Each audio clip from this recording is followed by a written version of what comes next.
अस्सलाम वालेकुम दोस्तों, इस्लामाबाद हाई कोर्ट में मौजूद हैं बाखबर सहाफ़ी और असद तूर साहब, उनसे भी बाखबर सहाफ़ी हमारे साथ हैं। बात करेंगे और पूछेंगे कि इस्लामाबाद हाई कोर्ट में क्या हुआ है, कैसे फैसला आया, क्या बहस मुबासा हुआ। जी असद साहब बताएंगे अंदर क्या चलता रहा वकीलों, नैब के वकीलों और जो जज हैं उनके दरमियान में। देखिए, क्रक्स ये था कि सामने फोटो कापियाँ थी और जो रेफरेंस की उन्होंने कहा जी कि आपने तफ्तीश की, तो उन्होंने कहा नहीं जी वो JIT के एनालिसिस थे। ठीक है, इसके ऊपर पूरा एक रेफरेंस बेस्ड करता था, एक फैसला बेस्ड करता था जिसमें एक थ्राइस इलेक्टेड प्राइम मिनिस्टर को आपने सज़ा सुना दी। ठीक है, और मैं एक बात तो मुझे लेकिन इसलिए ये एविडेंस देख के और ये सब कुछ हैरत नहीं हुई जी कि जब एक रियासत ने फैसला कर लिया था, उस वक्त के आर्मी चीफ, उस वक्त के DGC मेजर जनरल फैज़ हमीद, ठीक है, और उस वक्त के जो आसिफ सईद खोसा से लेके तो एजाजुल हसन साहब तक सब लोगों ने फैसला किया हुआ था, डिक्शनरियाँ निकाल ली थी, तो उसके बाद एविडेंस ना भी होती तो सजा देनी थी। उस वक्त एविडेंस तो मैटर नहीं करती थी। मैटर उस वक्त वो फैसला करता था जो उस वक्त की मिलिट्री एस्टेब्लिशमेंट का था कि एक थ्राइस इलेक्टेड प्राइम मिनिस्टर को हमने निकालना है। तो ये एविडेंस तो एक बहाना थी, सब कुछ था, और ये ना भी होती तो सजा थी। अदरवाइज तो इस तरह बेढंगे अंदाज में किस मुल्क में ये होता है? बिल्कुल ठीक है, किस मुल्क में होता है। हसन भाई से पूछे, हसन भाई मियां मोहम्मद नवाज से जो वकला थे उनकी क्या बहस थी, वो क्या साबित करना चाह रहे थे? काफी टाइम लिया उन्होंने। देखिए, उन्होंने तो यही बताया ना कि जो एविडेंस था जो एग्जिबिटेबल ही नहीं था, वो एग्जिबिट ही नहीं कर सकते थे, उसको एग्जिबिट किया गया, उसको तस्लीम किया गया। दूसरा जो एसेट बियॉन्ड मीन्स का केस था ना, तो उनके मीन्स ऑफ इनकम जो है, भाईजान वीडियो बन रही है, चले, एसेट बियॉन्ड मीन्स का केस था, तो मीन्स ऑफ जो इनकम थी उसकी डिटर्मिनेशन नहीं हो सकी। फिर सेकंड, अगर बर्डन ऑफ प्रूफ अगर आपने डालना है एक्यूज़ के ऊपर, तो एक्यूज़ के कोई आपने लिंक तो जो ना एक सर्टेन लेवल ऑफ आपने केस इस्टेब्लिश करना है, तब बर्डन ऑफ प्रूफ आएगा। तो उन्होंने ये बयान किया, नैब की जानिब से ये बताया गया, क्योंकि हसन और हुसैन नवाज़ का कोई कारोबार नहीं था, लिहाजा वो बेनामीदार थे नवाज शरीफ साहब के। चले मान लिया जी उनके बेनामीदार थे, तो फिर उन्होंने कहा कि बताएं कि अल अज़ीज़िया जब बनी है, मिल बनी है, इस्टेब्लिश हुई है 2001 में, तो उस टाइम जो पैसा भिजवाने के कुछ सबूत तो शवाहिद होंगे ना, तो वो शवाहिद भी नहीं थे। अच्छा, इसके अलावा जो सबसे बड़ी जो बात है कि जो स्टार इनके विटनेस थे प्रोसिक्यूशन के, वो स्टार विटनेस वाजिद ज़िया खुद ये तस्लीम किया, कन्फेशन था कि हमारे पास कोई इसका एविडेंस नहीं है कि हमने नेक्सस साबित किया हो कि ये जो अल अज़ीज़िया स्टील मिल है ये नवाज शरीफ ने रकम भेजी, और फिर अगर इल गॉटन मनी अगर है तो वो कहाँ से वो रकम आई। तो वो कोई भी चीज़ जो कहते हैं ना फंडामेंटली, यानी 2% भी केस इस्टेब्लिश नहीं किया जा सका। और मुझे ताजुब इस बात पर है, देखिए उस वक्त के एक मशहूर ज़माना कर्नल लियाकत होते थे, आपको पता है, वो बहुत से लोगों को उठाते थे, वो पार्लियामेंटेरियंस को भी उठाने का उनके बारे में ना एक बड़ी चीज़ मशहूर थी। तो ये जज अरशद मलिक साहब को भी मुबैना तौर के ऊपर फैसले से यानी एक रात पहले या 2 रात पहले उनको कहीं लेके जाया गया था। तो वो जब लेकर गए तो सुबह उन्होंने जो फैसला दिया, तो वो फैसला यही बात सुनने में आई थी कि तहरीरी फैसला उनके हवाले किया गया था, जो कि उन्होंने अनाउंस कर दिया था। तो हुआ यही है। अब क्वेश्चन ये है कि जिन लोगों ने ये पॉलिटिकल इंजीनियरिंग की, उन यानी एक रात पहले या 2 रात पहले उनको कहीं लेके जाया गया था, तो वो जब लेकर गए तो सुबह उन्होंने जो फैसला दिया, तो वो फैसला यही बात सुनने में आई थी कि तहरीरी फैसला उनके हवाले किया गया था, जो कि उन्होंने अनाउंस कर दिया था। तो हुआ यही है।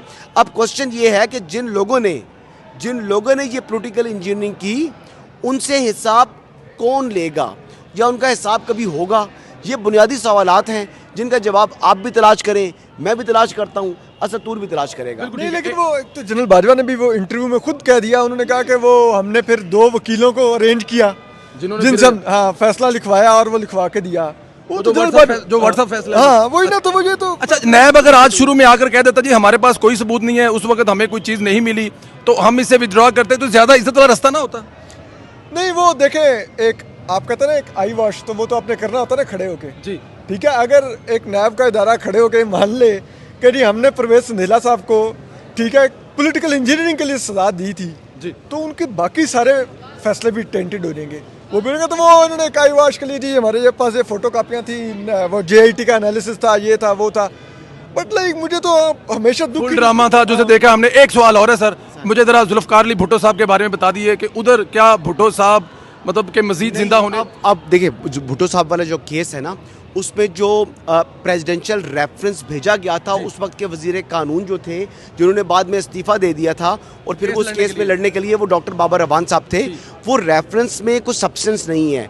अब अदालत ने उनको कहा कि आप नई एक एप्लीकेशन दे दें, आप नई CMA फाइल करें, जिस यानी सिविल मिसलिनियस एप्लीकेशन जमा कराएं, ताकि हम उसके ऊपर जो नई ग्राउंड्स आप लें उसके ऊपर फैसला कर लें। अदरवाइज़ हम जो मौजूदा जो इस वक्त जो मटेरियल ऑन रिकॉर्ड है, हम उसके ऊपर फैसला कर देंगे। एक बात के ऊपर दूसरा, चीफ जस्टिस ने माजरत की कि ये इतनी ताख़ीर हुई, फर्स्ट कम फर्स्ट सर्व का प्रिंसिपल होना चाहिए था सुप्रीम कोर्ट में, लेकिन जो सदाती रेफरेंस बाद में आए वो पहले कंक्लूड होकर डिसाइड करके उनके ऊपर अपनी जो ओपिनियन है वो दे दी सुप्रीम कोर्ट ने, और इसको जो है वो पेंडिंग रखा।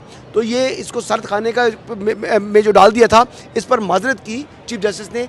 प्लस उन्होंने अब ये भी एक ऑप्शन दे दी है कि जो जुल्फ़िकार अली भुट्टो के जो ग्रैंडसन जितने भी बाकी हैं, अगर वो भी केस में फरीक बनना चाहें तो वो भी आ सकते हैं। और इसके अलावा उन्होंने ये भी एक फ़ैसला कर दिया है कि उन्होंने अमाइकस क्यूरीज जो है वो नए बना दी हैं। सलमान सफदर साहब का नाम लिया, जिनके ऊपर एतराज़ किया जो बिलावल भुट्टो ने, और नहीं बिलावल भुट्टो ने ना बेसिकली, हाँ। और दूसरी तरफ से उनके वकील थे फारूक नाइक, और दूसरे जो थे अमाइकस क्यूरी जिनके ऊपर एतराज़ हुआ वो थे रजा रबानी। नहीं, रजा रबानी साहब, रजा रबानी के ऊपर उन्होंने किया था ना वो उन्होंने कहा कि मैं क्रिमिनल केस समझता नहीं हूँ। अहमद रजा कसूरी ने किया, एतराज़ किया, लेकिन नहीं, इन्होंने भी कॉन्स्टिट्यूशनल साइड पे, और फैसल सिद्दीकी के ऊपर भी, फैसल सिद्दीकी साहब के ऊपर भी उन्होंने जो है एतराज़ किया पीपल्स पार्टी ने। तो भुट्टो रेफरेंस के अंदर बस ये दो लोगों के ऊपर पीपल्स पार्टी की तरफ से हुआ है।